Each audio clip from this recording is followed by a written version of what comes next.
Video चालू हो गया।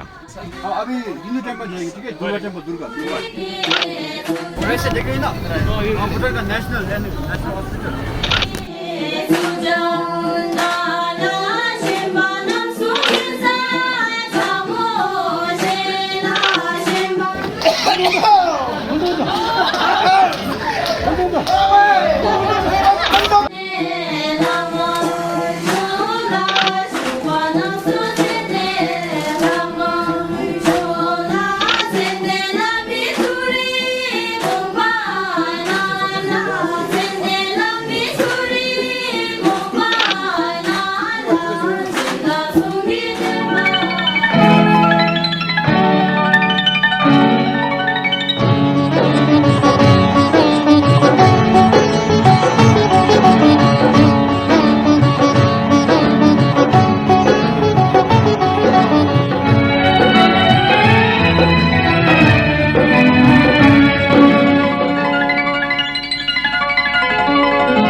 अगला 2 दिन पारो के लिए था, लेकिन उससे पहले थिम्पू में घूमने के लिए बहुत कुछ था। थिम्पू को मठों का शहर कहा जाता है, जो दुनिया के सबसे खुश रहने वाले लोगों का शहर है। ये प्रदूषण रहित शहर होने के साथ साथ एक ऐसा शहर है जहां पर बैन है प्लास्टिक। यहाँ की एक और विशेषता यह है कि इस शहर में आपको एक भी ट्रैफिक लाइट नहीं मिलेगी। उसके बावजूद यहाँ ट्रैफिक बहुत आसानी से गतिशील रहता है। दरअसल यहाँ के लोग इतने समझदार और अनुशासित हैं कि यहाँ ट्रैफिक लाइट की कोई ज़रूरत ही नहीं पड़ती। इसके अलावा यहाँ गाड़ियों के हॉर्न भी सुनाई नहीं देते। सारी गाड़ियाँ लाइन में एक के पीछे एक होकर चलती हैं।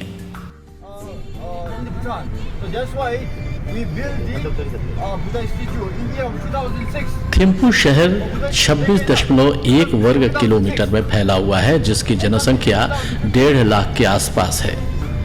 यह शहर भूटान की राजनीतिक और आर्थिक गतिविधियों का केंद्र है। मुख्य रूप से कृषि और पशुपालन पर निर्भर यहाँ के लोग अपनी संस्कृति को बचाने के लिए नियम कानून का कड़ाई से पालन करते हैं।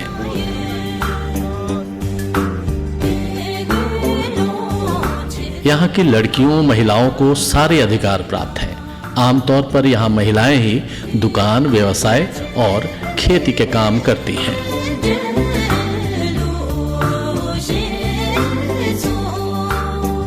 भले ही थिम्पू शहर अपनी संस्कृति को बचाने में कामयाब रहा हो, पर आधुनिकता से यह शहर भी अछूता नहीं रह सका।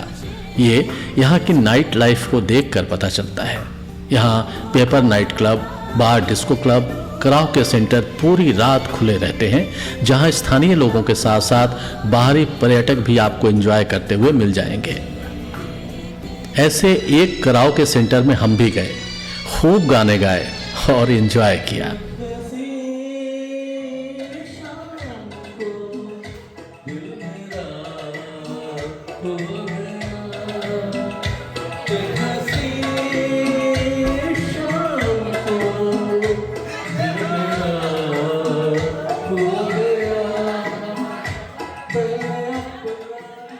तो थिम्पू भ्रमण पर हम निकले और सबसे पहले पहुंचे शहर के दक्षिण में स्थित क्वेंसल फोडरंग, जिसे आसान शब्दों में बुद्धा पॉइंट कहा जाता है।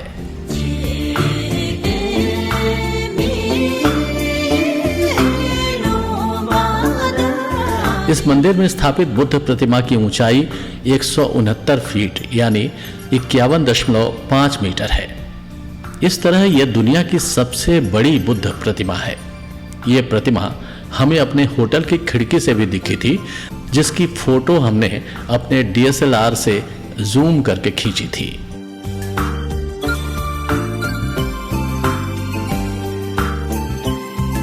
यहाँ के सर्वोच्च शिखर पर भगवान बुद्ध की पंचधातु निर्मित ये विशालकाय प्रतिमा 1 लाख से भी अधिक छोटी छोटी बुद्ध प्रतिमाओं से निर्मित है। इसका निर्माण 2006 में शुरू हुआ और 2015 में समाप्त हुआ।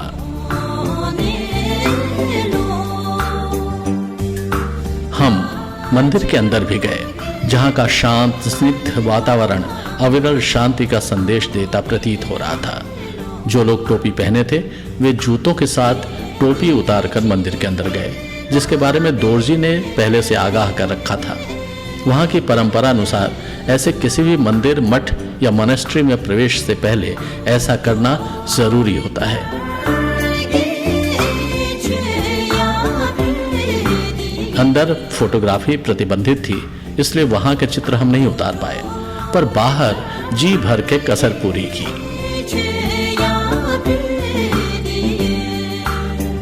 यहाँ भगवान बुद्ध की विशाल प्रतिमा के अलावा परिसर में अनेक प्रतिमाएं थीं। वहां की वास्तु शैली के कुछ भवन भी परिसर में मौजूद थे।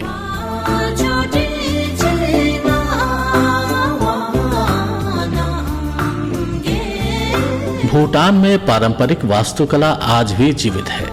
1998 में शाही फरमान जारी कर कहा गया कि सभी इमारतों का निर्माण बहुरंगी लकड़ी की अग्रभाग, छोटी मेहराबदार खिड़कियों और ढलान वाली छतों के साथ किया जाना चाहिए।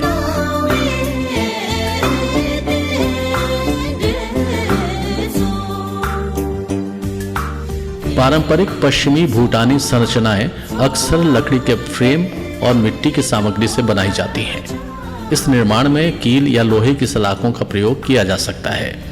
यहाँ की कई पारंपरिक संरचनाओं में स्वस्तिक और लिंग के चित्र भी बने होते हैं।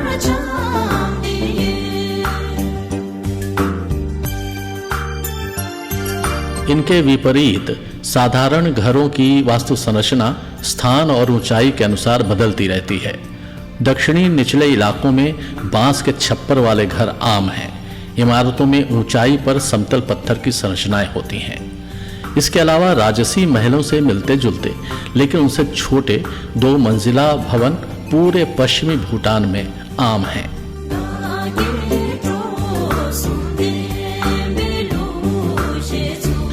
भूटानी घरों का दरवाजा आमतौर पर लकड़ी के खूंटे की एक जोड़ी पर टिकी हुई एक जीभ और नाली के डिजाइन का होता है।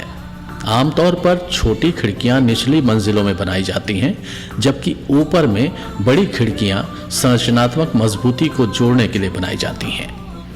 खिड़कियों को अक्सर एक घुमावदार रूपांकन दिया जाता है। यहाँ लकड़ी की छतें ढलान वाली होती हैं। पारंपरिक छतों को लकड़ी की कंगनी से सजाया जाता है। आमतौर पर छत और दीवारों के बीच हवा के गुजरने के लिए एक बड़ी जगह छोड़ी जाती है।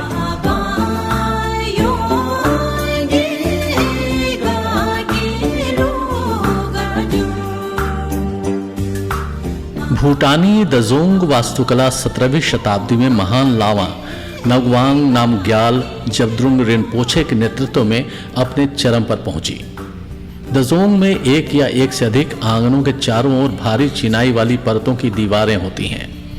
दजोंग के अंदर के आधे हिस्से में बने कमरों को आमतौर पर प्रशासनिक कार्य जैसे कि पेनलॉप या गवर्नर का कार्यालय के लिए और आधा धार्मिक कार्य मुख्य रूप से मंदिर और भिक्षुओं के आवास के लिए आवंटित किया जाता है।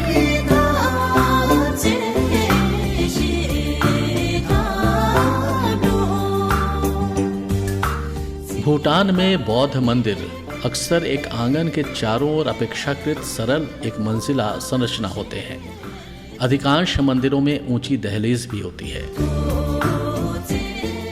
ये मंदिर प्रायः ऊपरी दीवारों के साथ लाल पट्टी और सोने की परत वाली तांबे की परतों से सजे होते हैं।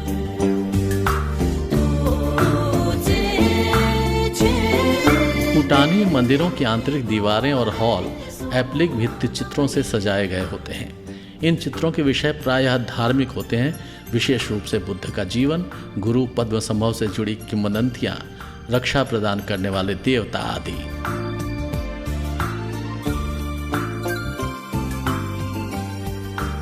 इस मंदिर की बाहरी दीवार से सटाकर रखी गई पानी की असंख्य बोतलें दिखीं, जिनके बारे में बताया गया कि वे भगवान बुद्ध को समर्पित पवित्र जल हैं, जिसे प्रसाद के रूप में लोग ले जाते हैं। मैंने भी वो पवित्र प्रसाद ग्रहण किया।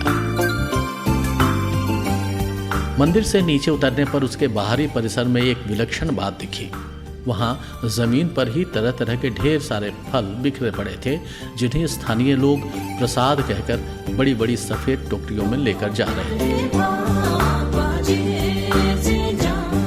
वहीं फूलों की ढेरों टोकरियां रखी दिखी, जिन्हें शायद पर्यटक अपने साथ मंदिर में चढ़ाने के लिए लाते होंगे। संभवतः हमारे पहुंचने से पहले ही पूजा संपन्न हुई थी, क्योंकि निकट ही एक अग्निकुंड में हवन आहुति से अभी भी धुआं निकल रहा था। इसके बाद हमारा अगला पड़ाव था दुर्गा मंदिर। ये मंदिर बुद्ध मंदिर से नीचे आते हुए रास्ते में पड़ता है। इसमें दुर्गा जी की भव्य प्रतिमा के अलावा बाहर शिवलिंग और नंदी स्थापित किए गए हैं।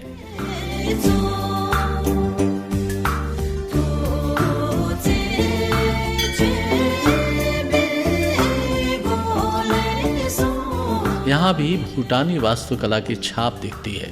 ऊपर से पहाड़ के नीचे का दृश्य नयनाभिराम और सम्मोहित करने वाला था।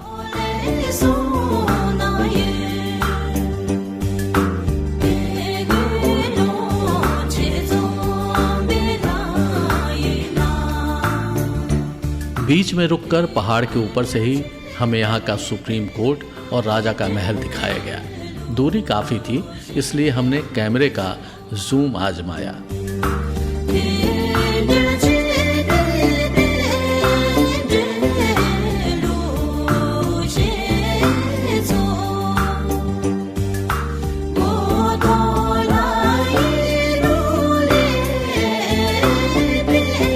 ताकिन भूटान का राष्ट्रीय पशु है और इसे देखने हम मोतीथांग स्थित रॉयल ताकिन प्रिजर्व पहुंचे। ये प्रिजर्व 1974 में जेनेटिक प्रिजर्वेशन के उद्देश्य से बनाया गया था, जिसे अब विस्तारित कर वन्य जीवन संरक्षण एवं पुनर्वास अभयारण्य कर दिया गया है, जहां घायल वन्य जीवों को चिकित्सा और पुनर्वास के लिए लाया जाता है। यहाँ हमें कई ताकिन दिखे। उनके अलावा हिरण की कुछ प्रजातियां और कुछ दुर्लभ पक्षी भी नजर आए। ताकिन के बारे में कहा जाता है कि ये लाम डुक्पा क्वेनली द्वारा बकरे और गाय को मिलाकर पैदा की गई संकर नस्ल है। ताकिन में ठठरी गाय की है, जबकि खोपड़ी बकरे की है। इस अभयारण्य का उद्देश्य बहुत नेक और बड़ा है। हालांकि जितना बड़ा परिसर है और पर्यटकों को दूर तक पैदल चलना पड़ता है, उसके हिसाब से यहाँ जानवर काफी कम हैं। आगे हमें थोड़ी देर तक लोकल मार्केट में घूमने का मौका मिला, जहाँ हमने भूटान के लोगों के खुश रहने का रहस्य जाना।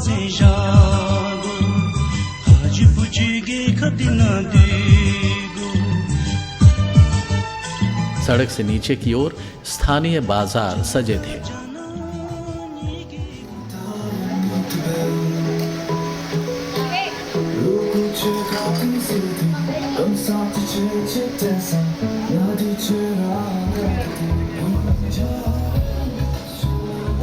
चाय, कॉफी और स्नैक्स की दुकानें थीं।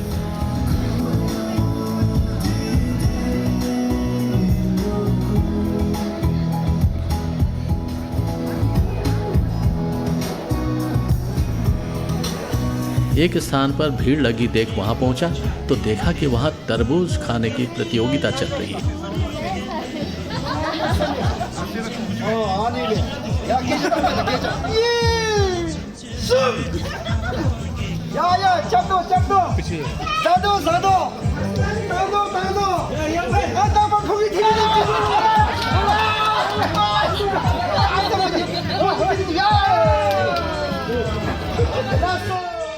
एक दूसरी जगह छोटे बच्चों का मेकअप चल रहा था।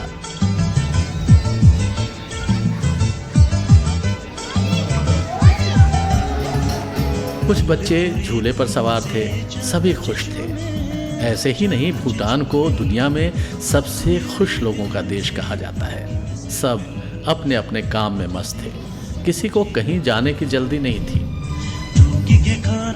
पर हमें थी, क्योंकि गाइड लोगों द्वारा सिर्फ 1 घंटे का वक्त दिया गया था। सो हम न चाहते हुए भी लौट आए और बस में पारो जाने के लिए सवार हो गए।